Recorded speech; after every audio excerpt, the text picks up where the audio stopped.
చూసారు వచ్చేసి వీఆర్ దానికి మార్నింగ్ చేసి నేనే వెళ్ళాను బంధువులను పిలిపించారు కదా కొలీగ్స్.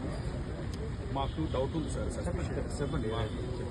ఇది యాక్సిడెంట్ అని అయితే మేము అనుకోవట్లేదు. మరి ఈ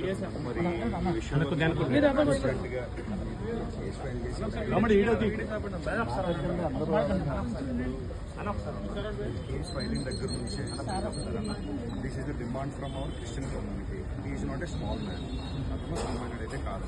ఎవరు అడ్మైర్ చేసే వ్యక్తి అయితే మా పక్కన ఉన్న వాయిస్ అరవడం మాకు చాలా బాధ. మేము రిక్వెస్ట్ చేస్తామంటే ట్రాన్స్పరెంట్గా మీరు కేసు వాట్ ఈజ్ వాట్ అనేది మాకు తెలియజేస్తారు. ఆ తర్వాత మేము ఏం చేయాలనేది మా యాక్షన్. అంటే ఆఫ్టర్నూన్ లోపే ప్రజెంట్ ఉన్నటువంటి సీసీ ఫుటేజ్ కలెక్ట్ చేస్తాం. ఆ సీసీ ఫుటేజ్ ఒక 2-3 అవర్స్